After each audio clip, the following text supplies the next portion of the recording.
असं आहे. अन्यांची सिद्धी नाही, जगत आहे हे सिद्ध करायचं कारणच नाही आहे. ते आहे म्हणून तर हे सगळे गोंधळ चालू आहेत. ते आहे हे आपण मानतो आहोत म्हणून तर आपण हरिपाठाचा, ज्ञानेश्वरीचा विचार करतो, गीतेचा विचार करतो. ते आहे हे आपल्याला मान्य आहे, आपण ते पाहतो आहोत, तो आपल्या अनुभवाचा विषय आहे. पण तरीसुद्धा त्याच्यातून प्राप्त होणाऱ्या दुःखाने आपण जे अंतर्मुख झालो, त्याच्यातून त्याच्या अस्तित्वाच्या संबंधाने आपल्या अंतःकरणामध्ये जे काही विकल्प निर्माण होतात, त्या विकल्पांची उत्तरं, मग तुम्ही त्या जगताची दुःखरूपता सांगा, जीवाची दुःखरूपता सांगा, जगताची क्षणभंगुरता सांगा, जीवाचा देहाची क्षणभंगुरता सांगा, हे सगळं त्याच्याकरता आहे. हे सगळं झाल्यानंतर मग जीव काय आहे असं जेव्हा तुम्हाला विचारलं जाईल, तेव्हा मग आपल्याला एकच सांगावं लागेल, जीवो ब्रह्मैव न अपरा, हे सांगावं लागेल. तिथे झाली जीवाची सिद्धी ब्रह्मरूपानं. मग ही सिद्धी होणं, याला म्हणतात सिद्धी होणं. म्हणून कोणतीही सिद्धी ही ब्रह्मतत्वाचीच असते. वेदांताच्या दृष्टीनं दोरीवर भासणारा सर्प, त्याच्यावर प्रकाश पडला आणि सर्पनिवृत्ती झाली तरी रज्जूचं होणारं ज्ञान, याला ज्ञान मानलं जात नाही ना. मग ज्ञान कोणतं आहे? रज्जूचं ज्ञान हे ज्ञान नाही आहे. रज्जू उपहित चैतन्य कळणं हे ज्ञान आहे. म्हणजे सिद्धी कशाची झाली? शेवटी त्या चैतन्याची झाली, त्या ब्रह्मतत्वाची झाली. उपहितत्व धर्मही बाजूला पडून जे केवळ जेव्हा अनुभवाला यायला लागतं त्यावेळेला ते सिद्ध झालं असं म्हणावं लागतं.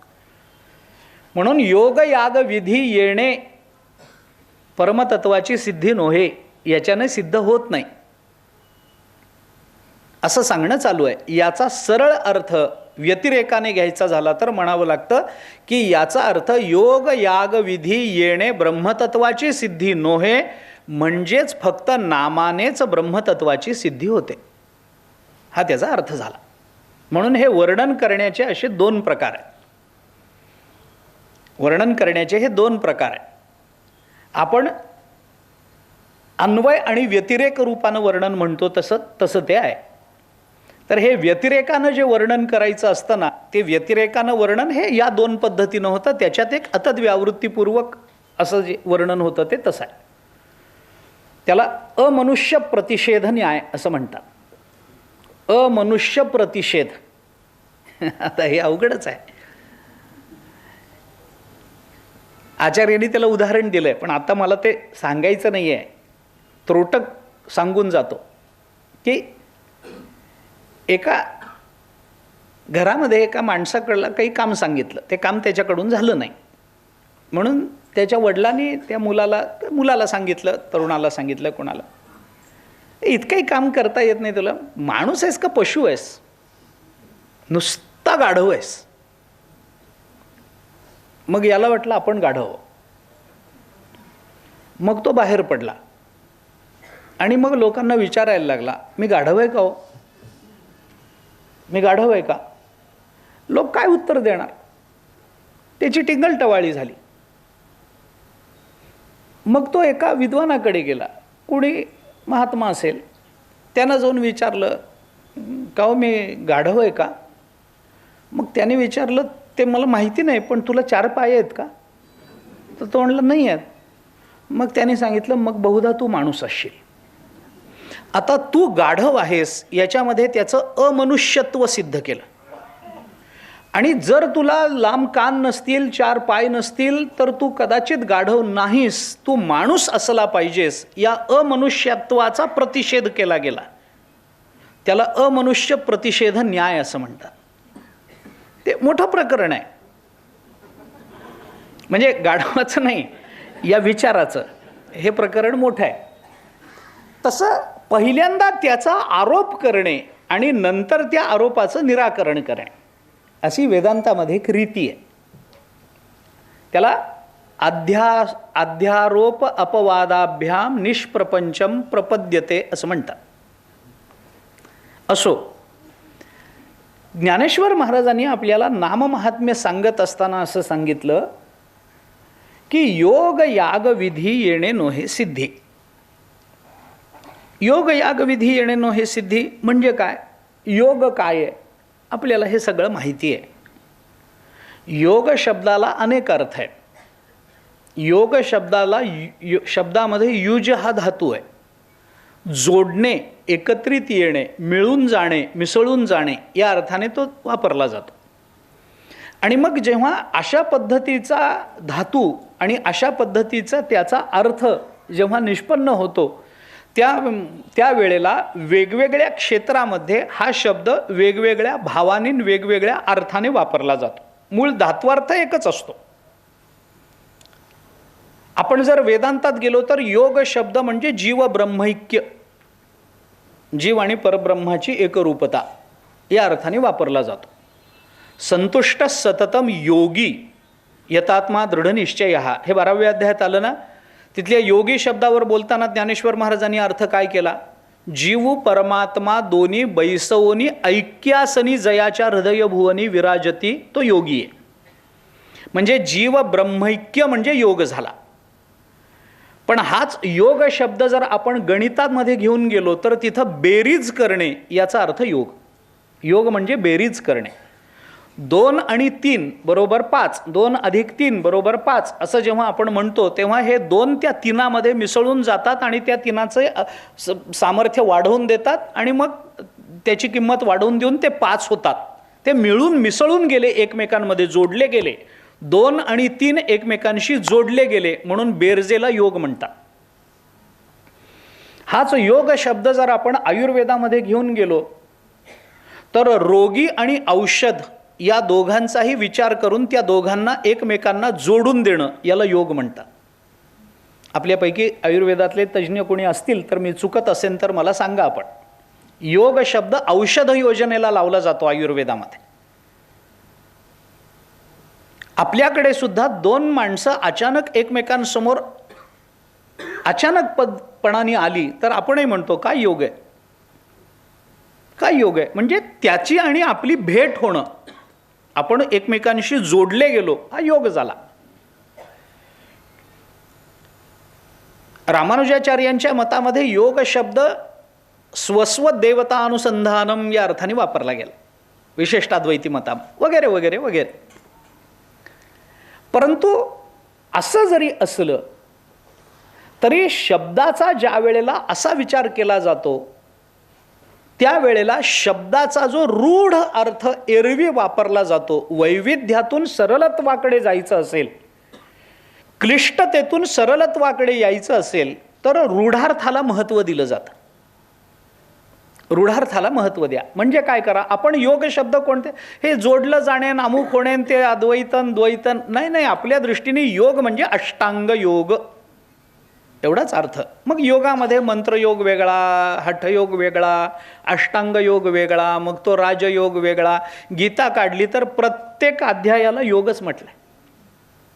अर्जुन विषाद योग, सांख्य योग, कर्म योग वगैरे वगैरे, भक्ती योग, मोक्ष संन्यास योगो नाम अष्टादशोध्याय वगैरे. आता हे राजविद्या, राजगुह्य योग म्हणजे अर्जुनाच्या मनामध्ये निर्माण झालेल्या विषादाला सुद्धा योग बनवणं हे गीतेचं सामर्थ्य आहे.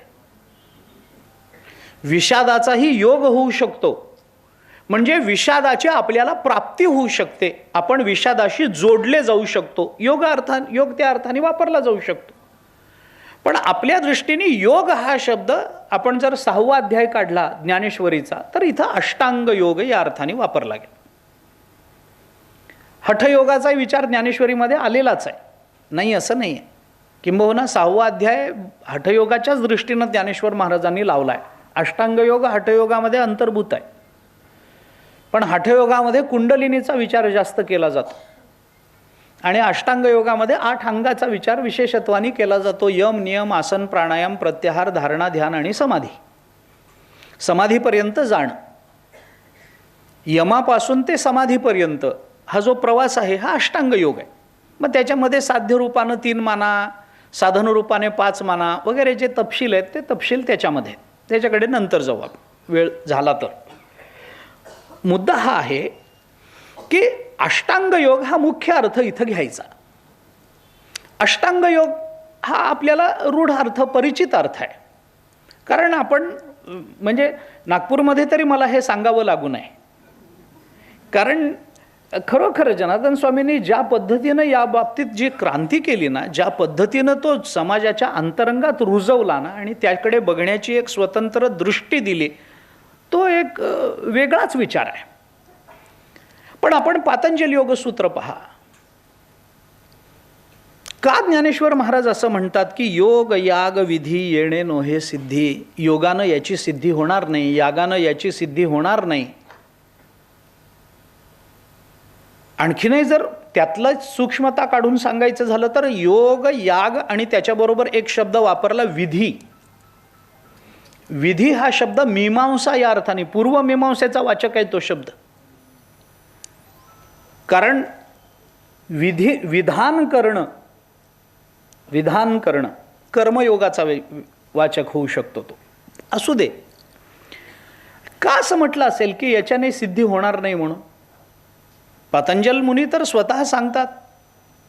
बरं, योगाच्या मार्गाने जाणाऱ्यांना माहिती आहे की समाधीपर्यंत जाणं आणि ती समाधी प्राप्त करून घेणं. मग असं का म्हटलं असेल? योग या शब्दाचा अर्थ अष्टांग योगाचा हेतू काय? आपण पतंजली योगसूत्र काढा. या योगसूत्रातलं पहिलं सूत्र काय आहे? अथ योगानुशासनम. आणि दुसऱ्या सूत्रामध्ये योगाची व्याख्या केली. योग म्हणजे काय? योगश्चित्तवृत्ती निरोधा असं सूत्र. चित्तवृत्तीचा निरोध करणं म्हणजे योग आहे. अडचण काय येते आपण हे लक्षात घ्या. मी थोडंसं स्पष्ट बोलतो. ज्ञानेश्वर महाराज हे तुम्हाला जर माहिती आहे की योग याग विधी येणे नो हे सिद्धी, याच्याने जर भगवत तत्वाची सिद्धीच होणार नसेल तर तुम्ही 6व्या अध्यायात एवढा विस्तार केला कशाला? म्हणजे त्या ग्रंथात वेगळं बोलणं, या ग्रंथात वेगळं बोलणं, तुम्ही संत आहात का? अशी शंक घ्यायला वाव राहतो लोकांना. का बोलले असतील ज्ञानेश्वर महाराज? मघाशी म्हटल्याप्रमाणे तेच सूत्र आपल्याला इथं लावावं लागणार आहे की जिथं आपल्याला हे ज्ञात आहे, योगशास्त्राची गरिमा कमी करणं हा ज्ञानोबरायांचा हेतू कधीही नसणार आहे. त्याच्या ऐश्वर्याला धक्का लावावा, तत्संबंधानं दोषांची जाणीव करून द्यावी, याचा विचार कदापि ज्ञानेश्वर महाराज करणार नाहीत. कारण स्वतः ज्ञानेश्वर महाराज योगी आहेत, नाथसंप्रदायिक आहेत, योगी आहेत. म्हणून ज्या वेळेला ज्ञानेश्वर महाराजांना समाजाकडून काही अवहेलना सहन करावी लागली, त्यावेळेला विमनस्क होऊन त्यांनी आपली ताटी लावून घेतली ना, ताटी लावून घेतली, आतमध्ये बसून राहिले. ज्या समाजाकरता आपण अवताराला आलो, ज्या समाजाच्या हिताकरता आपण तळमळ करतो आहोत, आपण धडपड करतो आहोत, त्यांना समजून देण्याकरता आपल्या जीवनातला क्षण व्यतीत करतो आहोत, तो समाज आपण जे करतो आहोत त्याला तर किंमत देतच नाही, पण व्यक्तिमत्वातले दोष काढून आपल्यावर दोषारोपण करतो आहे. कोणालाही विमनस्कता प्राप्त होईल. आत गेले, ताटी लावून घेतली आणि ताटी लावून घेतल्यानंतर त्याची सगळ्यात चिंता वाटली ती मुक्ताबाईंना. ही काय पद्धत आहे? अरे हे होणारच आहे. चांगलं काम करणाऱ्यांना समाज जर बोलत नसेल तर चांगलं काम करणाऱ्यांनी अंतर्मुख होऊन विचार करावा की आपलं काहीतरी चुकतंय.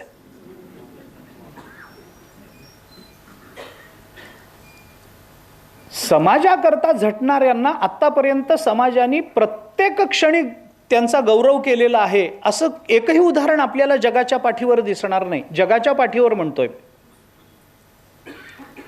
त्याला समाजाचे बोल ऐकावे लागतात, त्याला निंदा ऐकावी लागते, त्याला अवहेलना सहन करावी लागते, त्याचा द्वेष होणारच. स्वामी विवेकानंदांनी म्हटल्याप्रमाणे रस्त्यावरून चालताना, चांगल्या मार्गावरून चालताना जर प्रतिबंध आले नाहीत तर आपला मार्ग चुकलाय.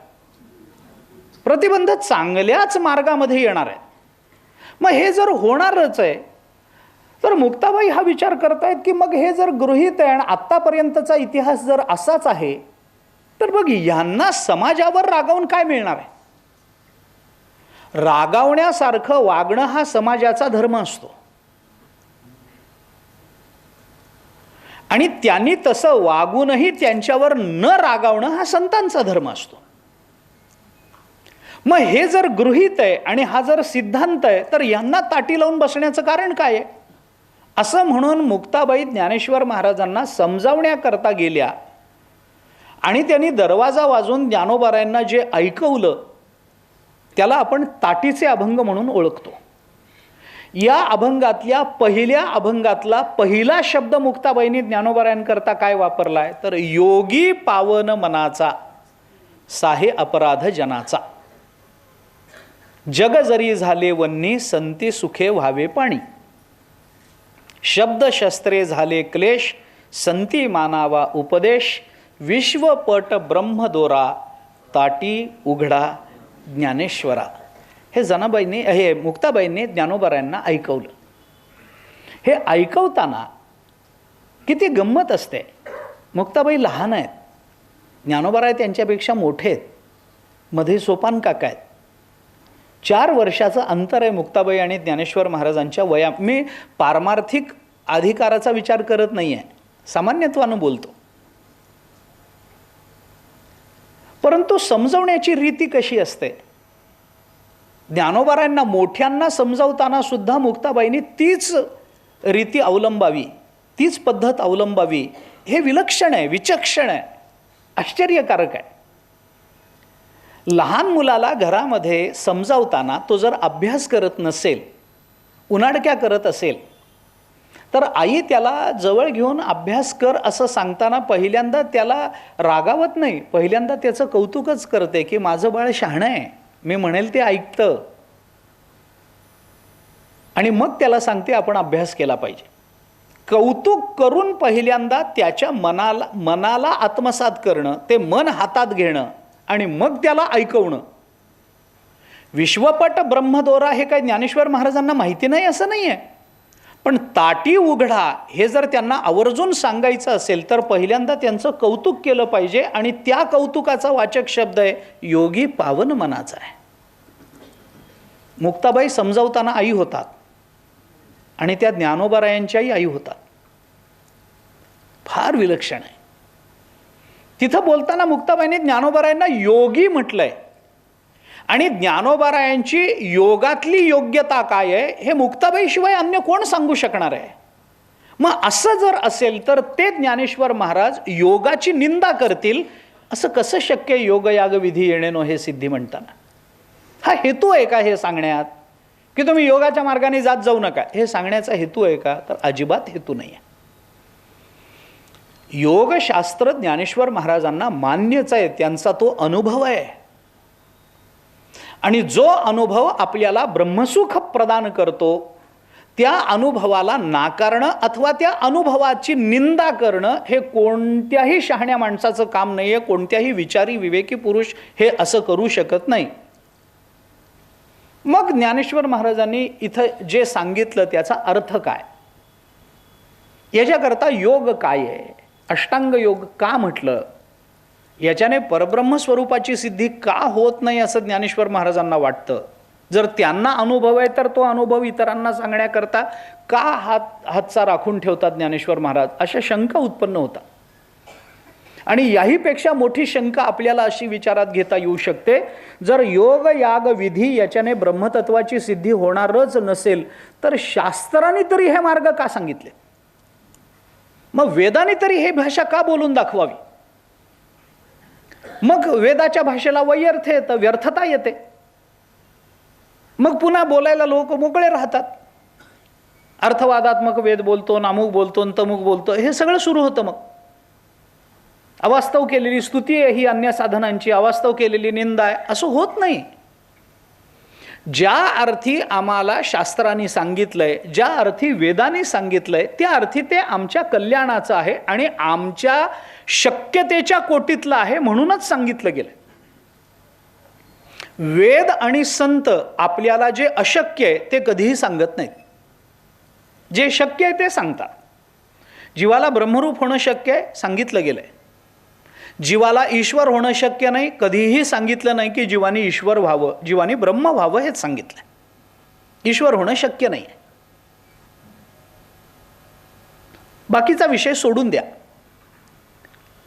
मग शास्त्र विचाराला व्यर्थता येते ना. ज्या अर्थी शास्त्राने हे मार्ग सांगितलेत त्या अर्थी त्याला काहीतरी किंमत असली पाहिजे.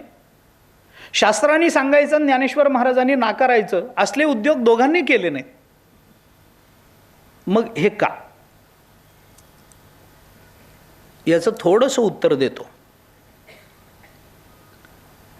योग याग विधी येणे नोहे सिद्धी, याच्याने परमतत्वाची सिद्धी होणार नाही असं जे ज्ञानेश्वर महाराजांचं म्हणणं आहे ना, अगदी सरळ बोलायचं झालं तर यांच्याकडून परमतत्वाची सिद्धी होणार नाही असं नाही. या मार्गाने जाऊन तुम्हाला परमतत्वाची सिद्धी जमणार नाही, हा त्याचा अर्थ आहे. हा त्याचा अर्थ आहे. त्याचं कारण आहे. त्याचं कारण आहे. योगाच्या बाबतीतही तेच आहे, यागाच्या बाबतीतही तेच आहे. याग म्हणजे यज्ञ आहे. यज्ञ सोपा आहे का? यज्ञ सोपा नाही आहे. आम्हाला जो यज्ञ वाटतो तो सोपा नाहीच आहे. ते यज्ञामध्ये दोन पद्धती आहेत. यज्ञ संस्था दोन पद्धतीत विभागली गेलेली आहे. एक श्रौत यज्ञ संस्था आहे आणि एक स्मार्त यज्ञ संस्था आहे. त्यातल्या स्मार्त यज्ञ संस्थेला फारसं प्राधान्य दिलं जात नाही. दिलं जातं पण तिथेही अधिकारभेदानं विचार केला जातो. पण आमच्या डोळ्यासमोर यज्ञ म्हणल्यानंतर काय येतं? आमच्या डोळ्यासमोर यज्ञ असा शब्द उच्चारला की आमच्या डोळ्यासमोर काय येतं? काही नाही. एक असं चौकोनी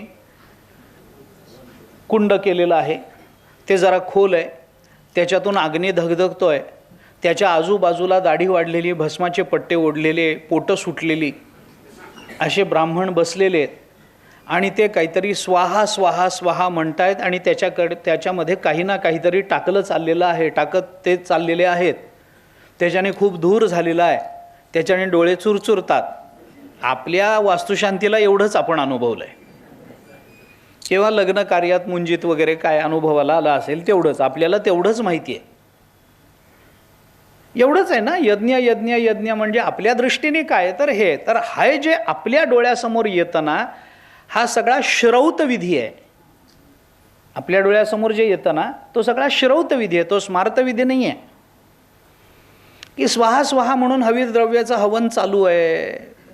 मग ते यज्ञ कोणता आहे, त्याच्यातून काय सिद्ध करायचं आहे, याच्यावरून हवीर द्रव्य कोणतं घ्यायचं असतं, ते किती प्रमाणात टाकायचं असतं, त्याचे मंत्र किती, त्याच्या आहुत्या किती.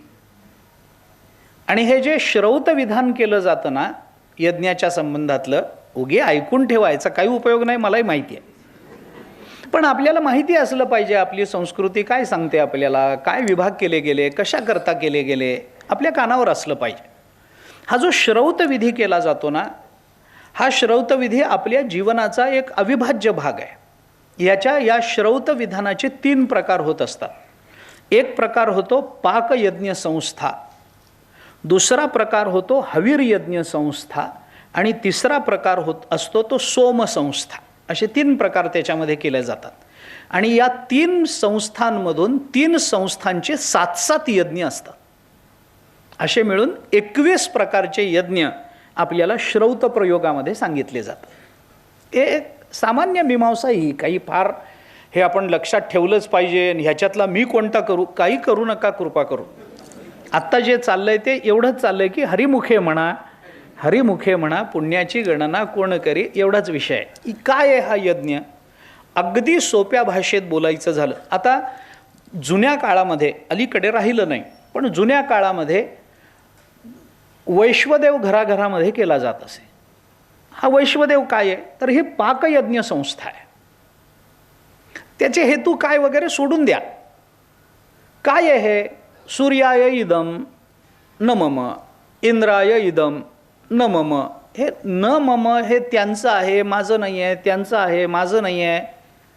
कशा करता हे चाललंय तर त्याचा सोपा विचार एवढाच आहे. त्याच्यातली जर सूक्ष्मता आपण लक्षात घेतली आणि ते सोपं करून घ्यायचं ठरवलं तर इतकंच म्हणता येतं की आपल्या जीवनामध्ये आपल्या समाधानाकरता आपल्याला जे जे मिळतं ते आपल्या एकट्याच्या मालकीचं नसतं. म्हणून ज्यांचा ज्यांचा सहयोग आहे त्यांचं त्यांना तो वाटा देणं याला यज्ञ असं म्हणतात.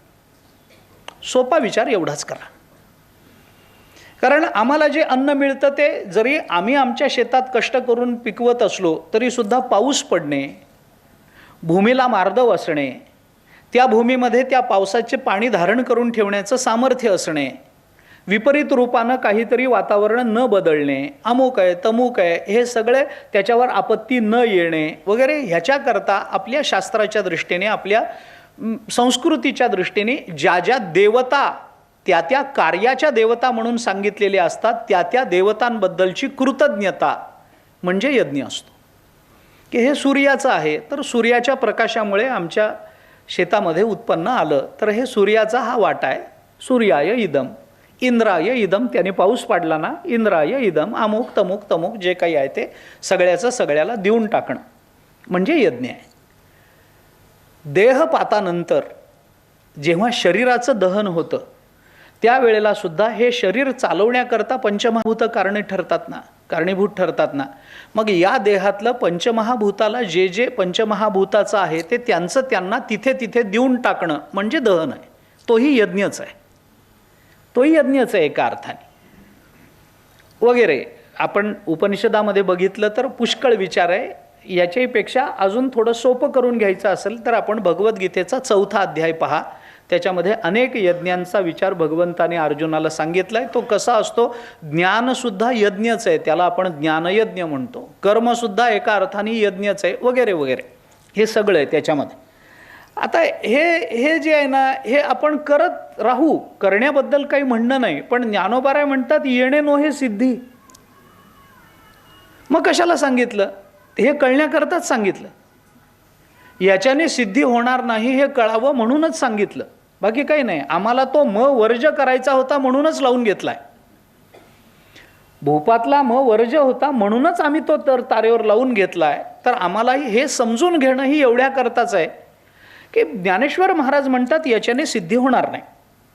आता याच्याने भगवत प्राप्ती होणार नाही, ब्रह्मसिद्धी होणार नाही असं जर म्हटलं तर मग शास्त्राला येणारा वैयर्थ्याचा का विचार करायचा नाही? तर त्याचं उत्तर मी मगाशी एका वाक्यात आपल्याला सांगितलं की याच्याने सिद्धी होणार नाही असं नाही. या मार्गाने जाऊन तुम्ही ते सिद्ध करू शकणार नाही, कारण या मार्गाने जाण्याचा आपला अधिकार नाही. हे सांगण्याचा ज्याचा अधिकार आहे त्याने त्या मार्गाने जावं.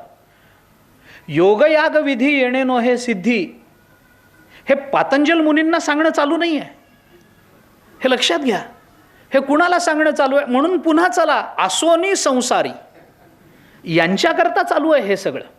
म्हणून मी म्हटलं की जेव्हा साधन संपदेचा विचार हरिपाठामध्ये वारंवार केला जातो आणि अन्य साधनांच्या व्यावृत्तीचा विचार सांगितला जातो तेव्हा त्या व्यावृत्ती करता त्या निषेधाचं सूत्र एकच आहे की असोनी संसारी जीवे वेगू करी. संसारात राहून संसार न सोडू इच्छिणाऱ्यांकरता हे चाललेलं आहे. म्हणून त्यांना सांगणं चालू आहे की तुम्ही त्या मार्गाने जाल तर अवघड होईल. तुम्ही ते सिद्ध करू शकणार नाही, ती संस्था सिद्ध करू शकणार नाही असं नाही. यज्ञाचं योगाचं ते सामर्थ्य आहे की योग तुम्हाला ब्रह्मतत्वापर्यंत घेऊन जाईल. जर तसं नसेल तर निर्विकल्प समाधीला काय अर्थ राहील? मग समाधी या शब्दाला तरी काय अर्थ राहील? आणि समाधीचा अनुभव ज्यांनी घेतलाय आणि ज्ञानेश्वर महाराज म्हणतात तसं जीव परमात्मा दोन्ही बैसवनी ऐक्यासनी जयाच्या हृदयभुवनी विराजती, या अनुभवाला मूल्य शून्य होऊन जाईल या अनुभवाचं जर तसं झालं तर. आणि मोठ्यांच्या अनुभवाला आपल्या अनुभवाचं मूल्य आपल्याला करता येत नसतं. त्यांचा अनुभव आहे, ते ब्रह्मरूप झालेले आहेत आणि ब्रह्मरूप झालेला ज्या वेळेला बोलतो त्यावेळेला त्या बोलण्यामध्ये ब्रह्मतत्वच प्रकट होत असतं. त्यामुळे त्याचा निषेध करणं हा विषय नाही आहे. योग संस्थेचा निषेध नाही आहे, याग संस्थेचा निषेध नाही आहे, कर्मसंस्थेचा निषेध नाही आहे. हा निषेध आहे याचा अधिकार प्राप्त करून घेणं हे सामान्य जीवाच्या सामर्थ्याच्या बाहेरचं आहे. आता योगाचं काठिण्य किती आहे? मुळात योगाचा हेतू काय आहे? योगश्चित्तवृत्ती निरोधः. योग म्हणजे काय? चित्तवृत्तीचा निरोध. चित्तवृत्तीचा निरोध करणं म्हणजे काय आहे? आता ह्याच्यावर पुष्कळ विचार आहेत. आमचं चित्त निरोध करण्याच्या योग्यतेचं आहे, कारण ते स्थिर नाही आहे, ते चंचल आहे. मग ह्याच्याकरता हजारोनी प्रमाण आहे. आमचं मन कसं चंचल आहे, ते विषयाकडे कसं जातं, विषयामध्ये भोगासक्त कसं होतं, विषय समोर नसला तरी त्याचं चिंतन कसं करतं, वगैरे वगैरे वगैरे, याच्या अनेक फाटे याला फुटतात. तुकोबारायांच्या बंधूंनी असं म्हटलंय, कान्होबारायांनी, काय काय करीतो या मना परी नाईके नारायणा, करू नये त्याची करी विवंचना, नेऊ पतना आदरिले, भलत्या सवे धावे सैराट. कुणाही बरोबर ते धावत जात. मग काय करा, त्या मनाला शांत करा, त्याच्या वृत्तीचा निरोध करा. का म्हटलं, वृत्तीनिरोधाचा विचार का आला, त्याची दोन कारणं आहेत. पहिलं कारण असं आहे की मन हे इंद्रिय आहे आणि इंद्रिय महाभूतात्मक असतं आणि महाभूतात्मक पदार्थ जड असतो. त्यामुळे मन चंचल असतं हे विधानच मुळात खोटं आहे. मग हे चंचलम ही मनोकृष्ण, ते काही असू द्या, ते गौणार्थानं घ्या. मन कधीही चंचल नसतं. एखादा दगड चंचल आहे असं तुम्ही मान्य कराल का?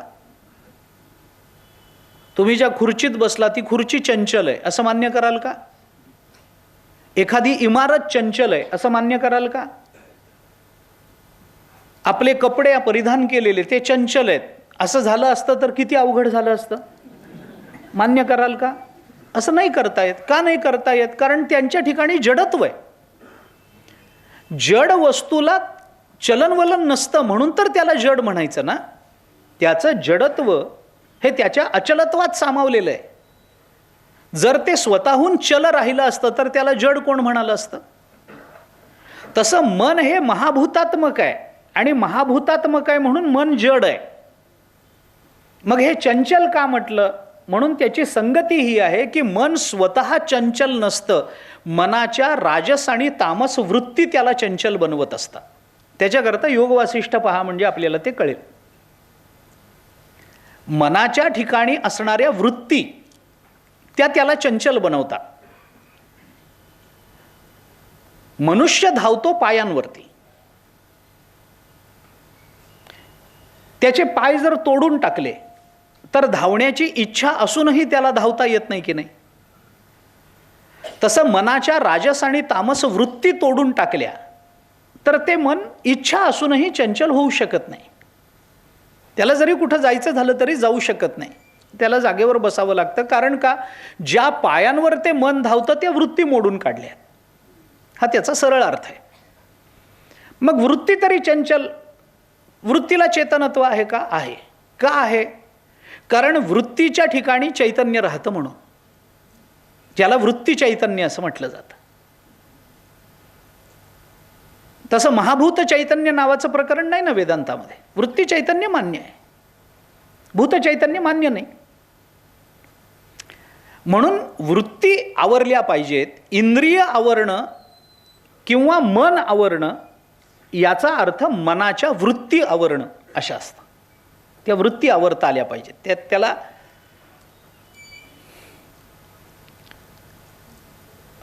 काय, हे खरंच खाजवून खरूज आहे. हे खरंच आहे. त्याला स्वरूप मनोनाश असं म्हटलंय योग वासिष्ठामध्ये. मनोनाश ही संज्ञा आहे. मनाचा नाश करायचा आहे का? नाही नाही. मारूनच टाकायचं आहे का? नाही. मन आहे पण वृत्ती बंद पडल्या आहेत. मनाची राहिली वृत्ती मागे. तुकाराम महाराजांनी काय म्हटलंय? मनाची वृत्ती मागे राहणं. मग त्याच्यामध्ये मग दोन प्रकार करा. एक स्वरूप मनोनाश, एक अरूप मनोनाश, मग एक विदेहमुक्ताचा मनोनाश, एक जीवनमुक्ताचा मनोनाश. मग तो मनोनाश करायचा असेल तर त्याच्याकरता काही उपाययोजना करा. अध्यात्म विद्याधिगमः साधु संगम एवच वासना संपरित्यागः प्राणस्पंद निरोधनम एतास्तु युक्तयः पुष्टा संती चित्त जये किल. योग वासिष्ठात रामचंद्र प्रभूंना उपदेश करताना वसिष्ठ महामुनींनी योग वासिष्ठामध्ये दोनदा हा उपदेश आला. वृत्ती आहे म्हणून पातंजल मुनींनी मनाला चित्ताला आवरा असं नाही म्हटलं. चित्त वृत्तीचा निरोध करा हे म्हणणं आहे. वृत्तीचा निरोध करा. वृत्तीचा निरोध का करा? असं आहे, योगशास्त्राचा आपण विचार केला तर जीवाच्या 5 वृत्ती असतात. मूढ वृत्ती, क्षिप्त वृत्ती, विक्षिप्त वृत्ती, एकाग्र वृत्ती आणि निरोध वृत्ती असे 5 वृत्ती आहेत. मूढ वृत्ती म्हणजे काय, क्षिप्त वृत्ती म्हणजे काय, विक्षिप्त हे माहिती आहे. पण हे मूढ वृत्ती, क्षिप्त वृत्ती, विक्षिप्त वृत्ती, एकाग्र वृत्ती आणि निरोध वृत्ती याच्यातल्या एकाग्र आणि निरोध या 2 वृत्तींचा विचार आपल्याला करायचा आहे.